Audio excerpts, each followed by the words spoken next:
Hello, good afternoon. It's Thursday the 17th of April 2025 and welcome to my humble model railway, Bedstead Junction.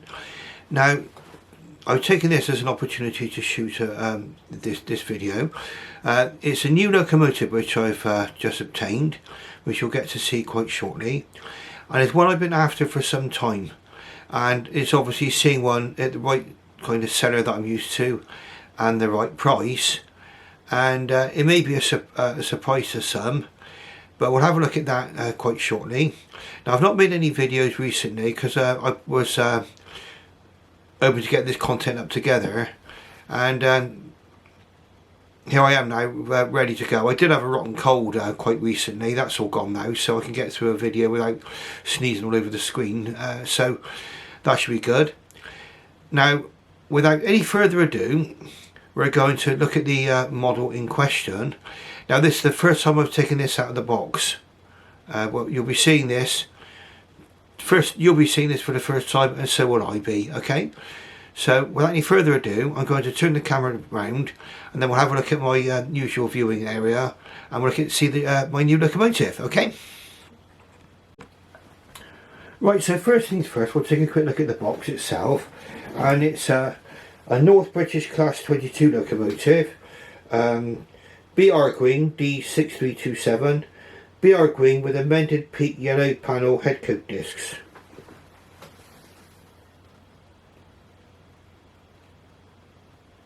And we can see from this, it's a model by Dapol, and you can see the line drawing on the front there. Sorry about the glare. And then there's just similar information on the side of the box there. Okay, so what we'll do now is we'll get the box open. Right, so here we go. Now, this is a first for me, as it will be for you. Let's see if we can get this lid off the box. Give it a little shake.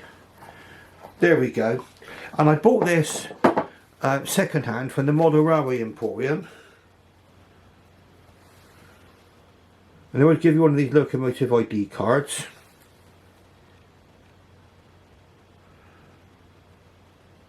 And it tells you what they believe to be the state of the locomotive, what's included, and the condition. Okay. Now, I like to do these unboxings because it gives you some idea of what the experience of buying a locomotive like this is going to be. It's a normal Dapol packaging.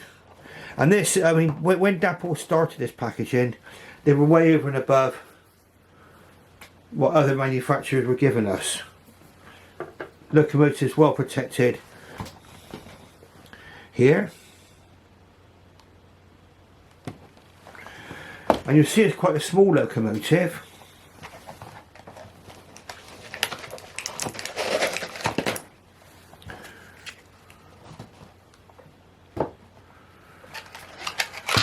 And it comes with the usual block of ice packaging, as you can see.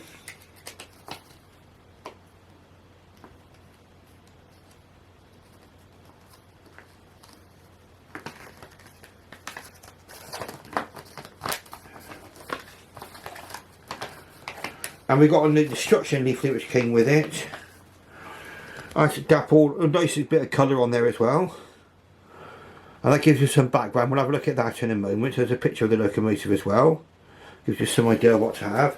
And then there's maintenance and lubrication instructions.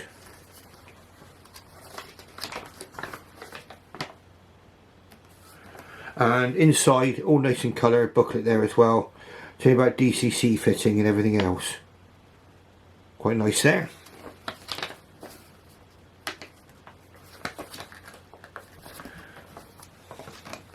And then, without any further ado, we'll get the box open. We'll see what we've got here. Don't appear to be any detail pack with this. Whether or not the details will be fitted, I don't know.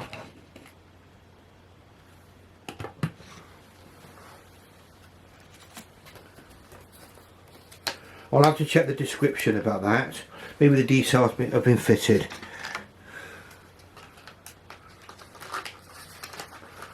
I'm just going to pack the box away just a moment. and then we'll get this locomotive out onto the tracks. Let's zoom in just a little bit, shall we? Well, a better view. Yeah, I like to keep everything together if I can. So we'll do that there.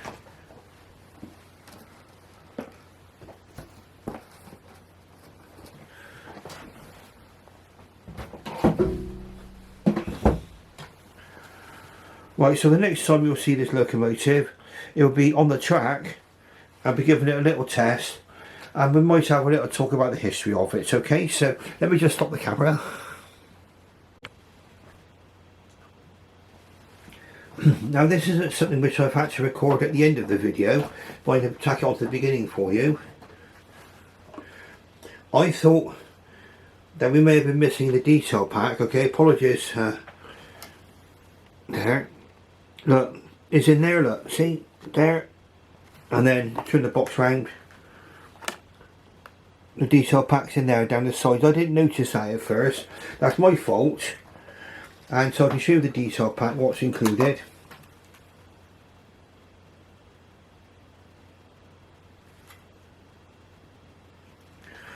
Okay, so I'll have to do some research on what they are. They look like head coat discs and things. Various bits and pieces go onto the locomotive there. And here. I'll have to look at what they're all for. And again,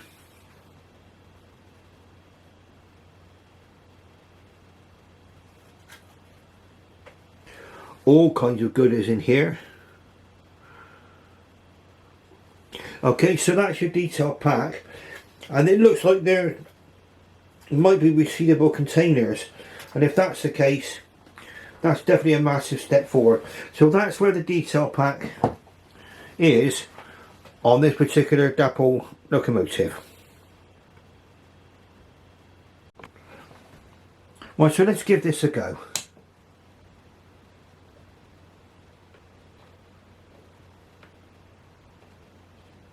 Right, I can see what I've done wrong, just a moment.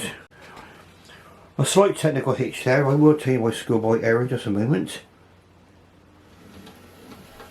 I'm moving in reverse, moving forward. Beautiful. Running absolutely beautifully. Really, really, really nice. Now, what can I see on this locomotive?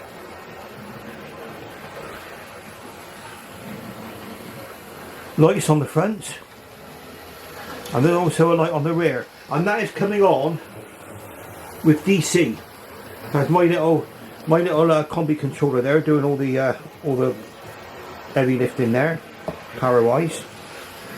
We've got our Baby Warship going around the track now, very, very well. What a lovely runner, really, really, really nice. The model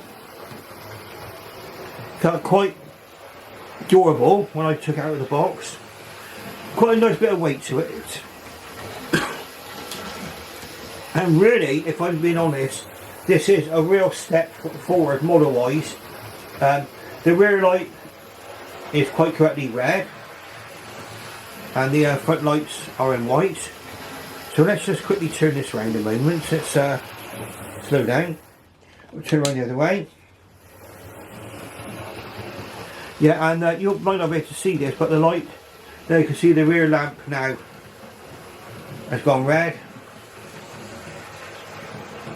And all the lights are lit on the front of the locomotive. I do believe there's cab lighting as well. Yes, there is. Oh, this is something else, definitely. If you've been, obviously, this is quite a niche appeal, this locomotive, okay. It's a diesel hydraulic, and they were used on the western region of British Rail, okay. And but for any of you that are Western BR Western Region fans who have been sitting on the fence in any way at all, on my initial experience, I would say go ahead. All the lights have come on. Like I say, it's the first locomotive I've had. Well, I've had other locomotives where the head coats light up. I've had firebox glow, but this is like a diesel locomotive where all the lights will come on as they should. Cabs lit. Really, really nice. Now we're going to go around one more time, and we're going to see how this locomotive handles points. The locomotive itself feels very, very smooth.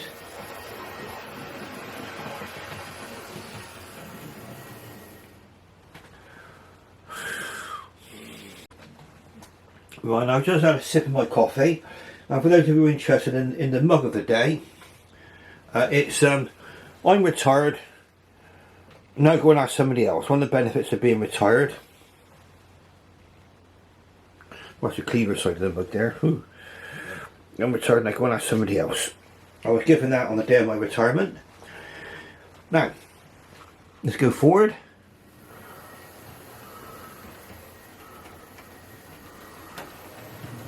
Right, that is probably one of my more difficult junctions to bring a locomotive over. And we're going to watch it now, putting into the station, because this gives you some idea about the slow speed control. That is impressive. Okay, I cannot say anything else other than this is absolutely impressive. What a locomotive. Actually, I've been after one of these for a long time. The baby warships, as they were called, Class 22s, sisters really to the Class 42s and 43s. The warship diesels were obviously meant for the main line, and then these were meant for lighter duties, for example, like local passengers and freights. And unless anybody has got any footage where they can steer me towards, there's very, very, very little footage of the Baby Warship locomotives in action. Now, I don't think there were any of these locomotives preserved, which again probably explains the lack of available footage. But let's just come out of the station just now, and then we'll have a look. We'll follow it up at going through the points.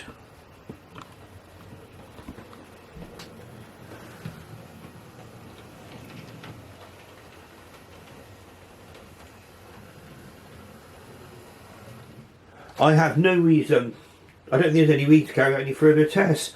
I'm sure it will handle my other junction, which is the branch line junction. We'll try that in just a moment. Shall we get on with that? But I'm quite confident with this locomotive's ability on points.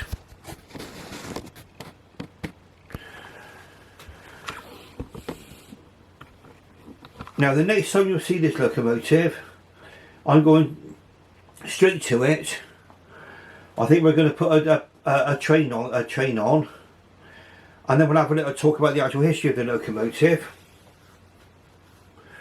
and then we might finish up then with a close-up of the locomotive and a final short running session. So just bear with me, I'll get the rolling stock. Right, now I thought what I'd give you is the difference in size between the regular warship diesel, the Class 42/43s, and the Class 22, the Baby Warships. And you can see definitely the difference in size between the two. Even though the Baby Warship is the one closest to us, the Dapol model, you would definitely see, I mean, there's a definite difference in size. Probably viewed from above will give you a better idea about the difference in size. And this is also comparing two models really. This is obviously a very, very recent model, relatively recent, whereas the one at the back here is the 824 High Flyer, and that was a model by Mainline. Now bear in mind that I believe Mainline stopped production in 1984. this locomotive is going to be 40, getting on for 41 years old, isn't it? Okay, so we're comparing the two, sort of like for like in a way. But it was more of a question of just giving you the difference in size between the two. Now, we'll look along the trains and we'll just see what we've got as rolling stock. On the Baby Warship, we're pulling BR Mark 1 coaches. And then behind us, we're pulling Collet coaches. They're both by Hornby. So what we're going to do now is we're going to just zoom out a little now, and then we're going to watch how our Warship diesel, our Baby Warship from Dapol, deals with rolling stock. Okay, so let's just have a quick change of points. Or are we ready? I believe we could be ready. Okay, let's do this now.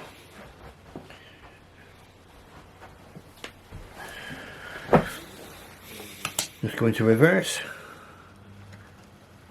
Right, now that control is absolutely superb. We can watch the this locomotive now leaving the station.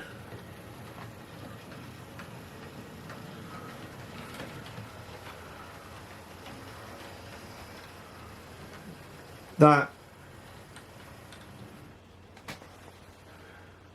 what can I say? Absolutely superb. Right, so we'll just change the points and we'll change direction. Of course they're manual, these points, aren't they? So you'll get to see me jumping in the way. And then we'll run this train and we'll have a little talk about these particular locomotives, why they were built,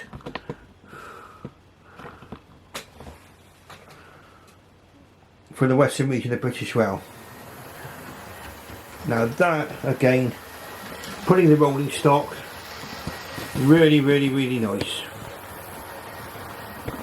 Where was the other side now? Watch it go through the country station. What a beautiful runner. Now straight out of the box.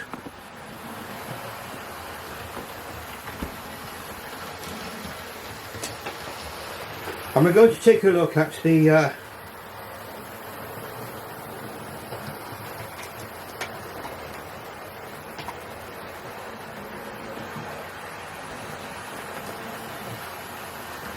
background.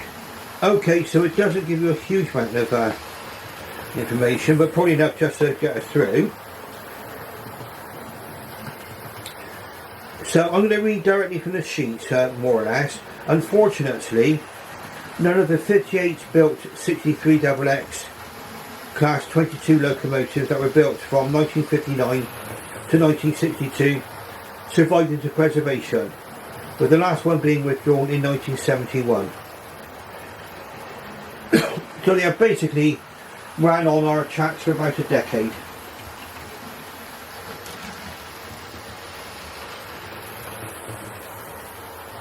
Now pardon me, my voice went then. Various reasons for that. Now the western region of British Rail, when they were going through the modernisation plan, they were looking for designs of locomotive for diesels, and they went to Germany for their original inspiration. And I think their locomotives over there, the four-side ones, were called the V200s. Correct me if I'm wrong on that, but they were meant for running on Germany's tracks, and they were diesel hydraulics. Now that set them apart from the rest of British Rail that went with diesel electric traction. Now I should imagine that when the western region of British Rail decided to go with diesel hydraulics, they thought that they would carry on as a completely separate entity, with Swindon Works being their centre of production of locomotives. They could of course outsource locomotives, That wasn't to be, as we know, and that by the late 60s, early 1970s, the diesel hydraulics were deemed to be non-standard, and so they were gradually withdrawn. In fact, I believe that the last of the diesel hydraulics to be withdrawn were the Westerns. I think they were withdrawn in about 1977. The time of great change on British Rail.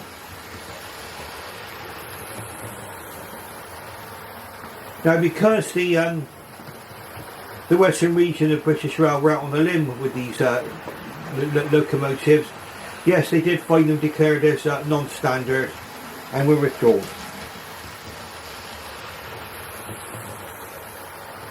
Not being totally successful, they spent all their life around the south and southwest of England, where they were gainfully employed on passenger freights and branch line duties throughout their career. They could be at times seen piloted a failed steam locomotive, but as such was their reliability, they could easily be piloted by a steam locomotive, as it had indeed failed. Built in two batches, the initial batch were 1,000 horsepower, numbered D6300 to D6305, whereas the second batch were 1,100 horsepower and a numbered D6306, D6357. It saw various modifications over their time, resulting in changes to roof grills and boiler ports, nose ends and body sides. So much so that Dapol's first release to the class of the locomotive is one of the larger groups of identical engines. So that's a bit of background on them. Like I say, very, very little actual footage exists of these locomotives in action. Now, I do believe that one of the Achilles heels of these locomotives, and lots of other ones were, and they were down to the coaching stock really. They were expected to pull the old locomotive, the old stock that were designed for steam locomotives. Now, that meant that you needed steam to heat the carriages, and these actually had separate boilers, which could be troublesome.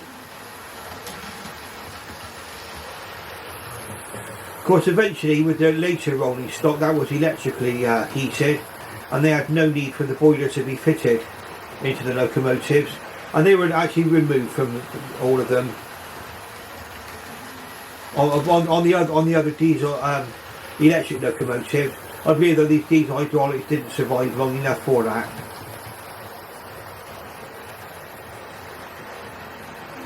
Now, recapping as to my thoughts on this particular model, very, very, very nice.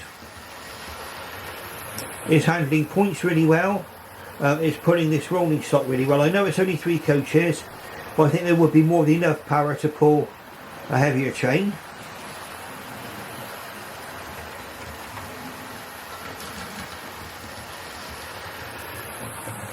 And we're going to watch this one pull into the country station in just a moment, just to give us an idea about the slow speed running.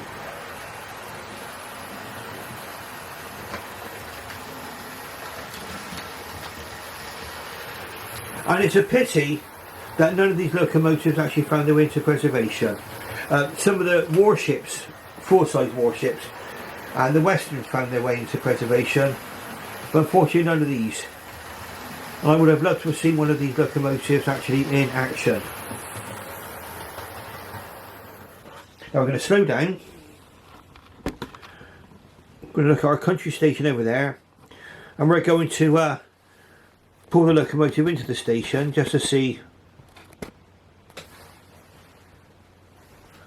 what the slow speed running's like. So let's pull in.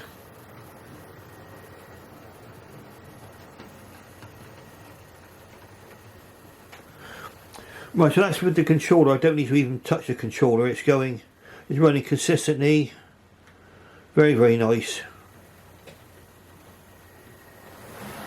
That was me hand fisted on the controller there. You get the idea. Really, really, really nice. Let's go into reverse. Let's just see into reverse.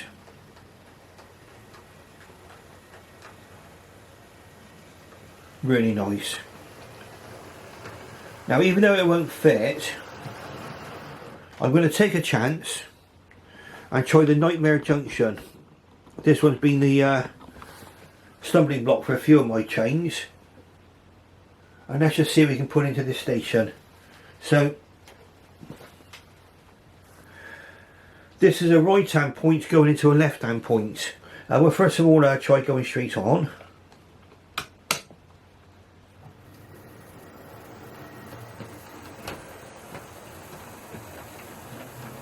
Right, so it appears to have negotiated that quite well. And there would be enough room really to get a 2-coach train into that siding, which is quite good. Let's refocus. Go into reverse. Oops, nope. Pardon me. That's better.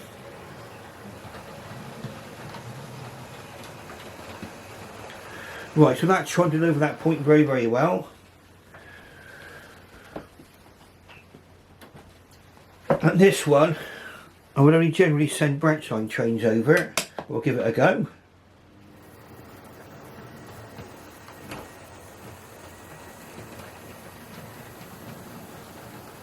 Perfect. Okay, so I could confidently say I don't think you'll have too much trouble putting one of these locomotives over points.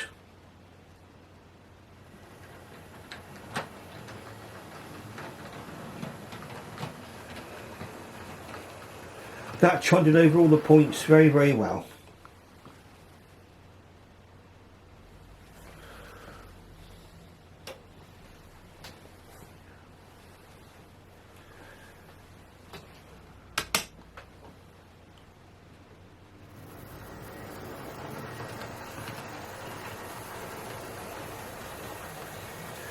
Right, am I enjoying this model? Very much so.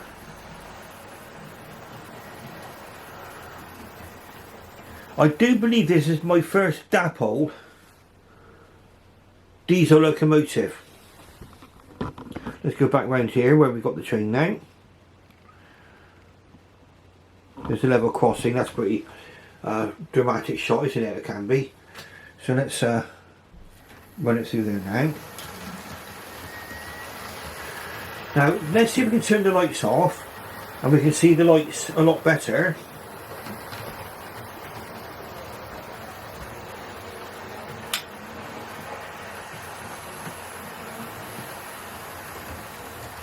There we are, I do believe you'll be able to see those lights now. And we're basically just running from the video light. Let's turn that off now.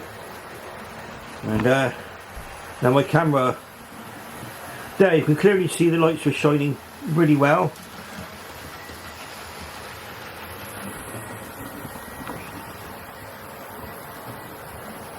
Yes, and you can see the red tail light, but I promise you can see that quite well too. So we can get a view of the tail lights. We're going round. Oh yeah. Right, you might be able to see the red tail light there. I'll show you that it's working really well. And perhaps what we might do is detach the locomotive and you'll be able to see that red tail light working. It's working in both directions, so we've got no problems there. Let's just get the uncoupler in a second and we'll uncouple.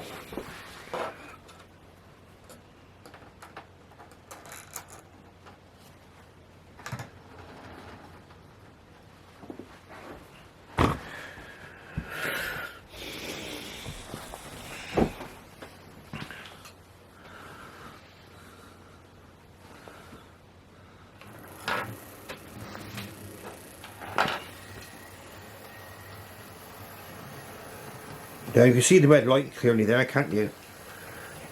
Perfect. And then just to show that it works in both directions, when we come now,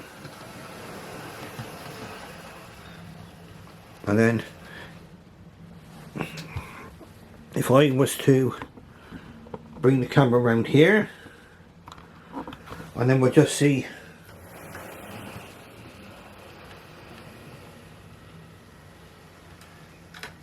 There we are, there's a red tail light, you can see that perfectly well there. Beautiful.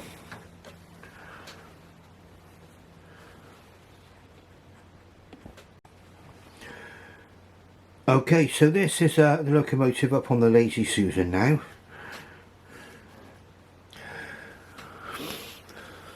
Certain details, obviously I'm no real expert on these locomotives, and I wonder if there's many people actually saw one of these in operation. I have a video which I bought of diesels in the West Country, and I think at best is all you get is a glimpse of one of these locomotives. You don't get to see much in the way. Nice glazing. That's triangular. That's for the warning for overhead wires. The late BR Crest. Obviously you can see it's in green. All of the details, like the wheels and everything, bogies look well done. Grille, that looks quite realistic to me anyway, at least. Nice side windows there. Handrails. Yeah, well done. Overall a really nice locomotive. We're going to use the hand of, that's what the roof looks like, the roof detail. Again, you can see down inside there, which is good. See down inside that circular grille there.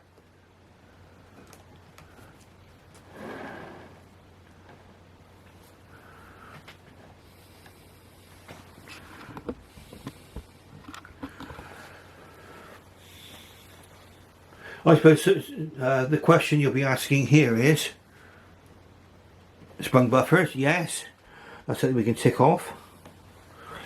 Again, the glazing's done nicely there. The windscreen wipers look like they're separately fitted. Nice lamp irons there, 3 lamp irons there. Hook on the buffer beam. It's got the NEM type couplings. Come around to the other side now. Move that closer a little bit. There we go. And again, virtually the same kind of view, isn't it? So really nice. Again, the other end. Look at both ends, this would be the same, won't they? So there we go. And then around on the Lazy Susan again. There we go. So the ends virtually the same.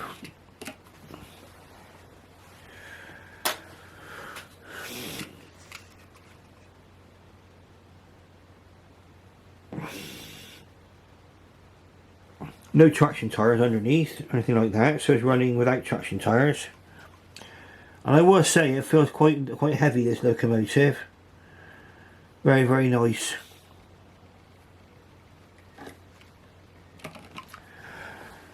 That's a quick view of this on the Lazy Susan. I say cab detail, there is cab detail in there, and that does light up. That's quite nice. I don't think any of it's painted though. It's all sort of grey in colour. There's no driver in there.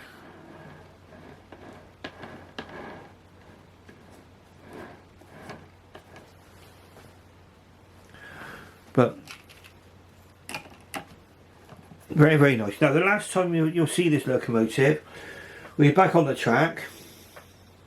Oh, and before we go from the Lazy Susan, we'll just show you. That's the Baby Warship there. We'll need to zoom out to fit all this in now.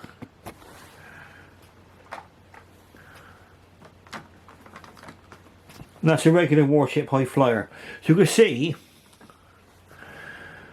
the definite differences in length. Of course, you've got the 4 wheels on each bogie there.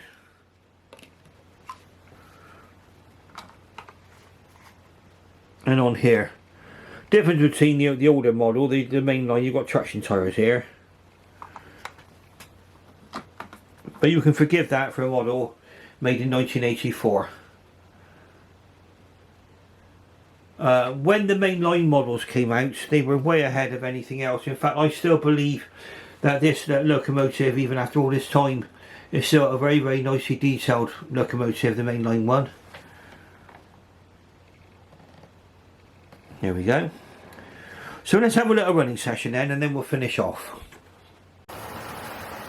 Right, so now we can see our lovely Class 22 Baby Warship in action.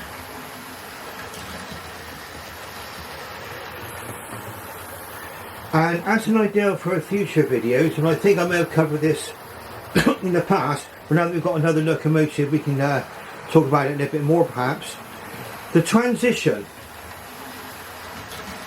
from steam to diesel. I do believe that the British Rail Western region were the first to fully dieselise. They went diesel, fully diesel.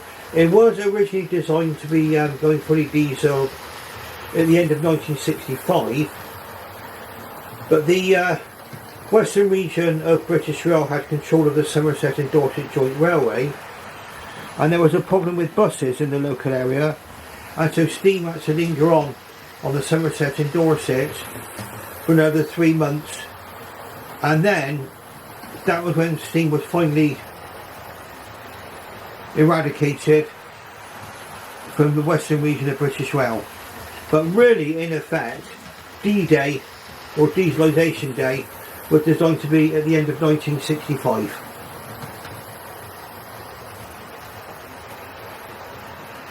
Now, what we think of that today, it is a matter for another discussion.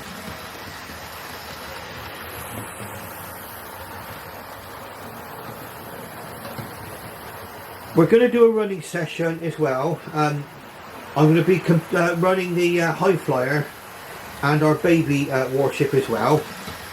We'll do that in another running session on another video. Now, if you like what you've seen today, please press that like button, and if you're not subscribed before, please subscribe. You don't have to pay a subscription, it doesn't cost you any money. It's all it does is it will make you aware of when future videos come out from me. I'm hoping to be making more videos now. I've been rather busy lately, so my videos have been few and far between, but certainly I've got quite a fair bit of material coming up for you, okay? And on that note, I should bid you farewell and bye bye.